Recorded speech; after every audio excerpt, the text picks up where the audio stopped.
साल 2007 में आई रजनीकांत की फिल्म शिवाजी द बॉस में उरू कुडाई सनलाइट नाम का एक गाना है। अगर आप नोटिस करोगे तो इस गाने में रजनीकांत बहुत गोरे दिख रहे हैं, जबकि असल में उनकी स्किन बहुत डार्क है। एक्चुअली इस गाने के लिए इस फिल्म के डायरेक्टर एस शंकर रजनीकांत की डार्क स्किन को यूरोपियन वाइट स्किन से बदलना चाहते थे, बट उस समय ऐसा करना बहुत चैलेंजिंग था बिकॉज फिल्मों में ऐसा इससे पहले किसी ने किया भी नहीं था और उस समय इस तरह की टेक्नोलॉजी आसानी से उपलब्ध भी नहीं थी। बट फिर भी एस शंकर इस चीज़ को कैसे भी करके अचीव करना चाहते थे, जिसके बाद वाइट कॉम्प्लेक्शन के बारे में डीपली स्टडी की गई और पता चला कि डार्क स्किन के मुकाबले वाइट स्किन लाइट ज़्यादा रिफ्लेक्ट करती है और शेडो कम होता है,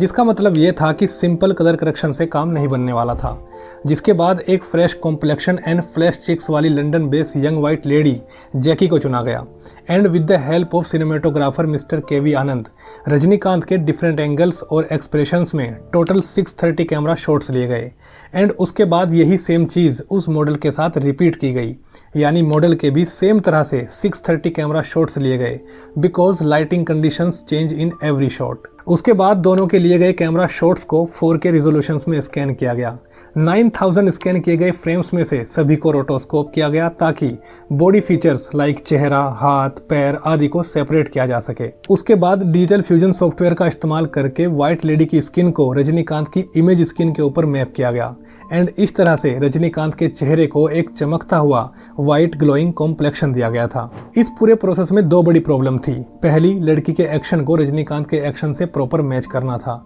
और दूसरी प्रॉब्लम थी मैपिंग के दौरान दोनों की बॉडी के प्रोपोर्शन को एग्जैक्ट तरीके से मैच कराना, जिससे कि दोनों के बॉडी फीचर्स और साइज का बिल्कुल भी पता न चल सके। ये सुनने में आसान लग सकता है बट ये पूरा प्रोसेस बहुत ही ज़्यादा टाइम एंड पेंस टेकिंग था एंड शूट से लेकर फाइनल प्रिंट तक हर छोटी बड़ी चीज़ पर बहुत ही बारीकी से ध्यान दिया गया था और लगभग 25 CG टेक्नीशियंस को रात दिन मेहनत करने के बावजूद इस 5 से 6 मिनट के सीन को तैयार करने में लगभग 1 साल का लंबा वक्त लगा था। और उस समय ना सिर्फ इंडिया में बल्कि शायद दुनिया में पहली बार किसी एक्टर की डिजिटल स्किन ग्राफ्टिंग की गई थी। इससे ये पता चलता है कि डायरेक्टर एस शंकर ने अपनी फिल्मों से इंडियन सिनेमा को हमेशा ही कुछ नई और यूनिक चीज़ें दी हैं। फिर चाहे वो रोबोट फिल्म हो, आई हो, अपरिचित हो, हमेशा ही वो अपनी फिल्मों में कुछ ना कुछ नई चीज़ें करने की कोशिश करते हैं। पर यह तभी हो पाता है जब एक क्रिएटिव आदमी को अपनी क्रिएटिविटी करने की पूरी आज़ादी मिले, जो कि आजकल फिल्मों में देखने को नहीं मिलता। आजकल राइटर, डायरेक्टर एंड टेक्नीशियन से कहीं ज़्यादा पैसा एक्टर्स को दिया जाता है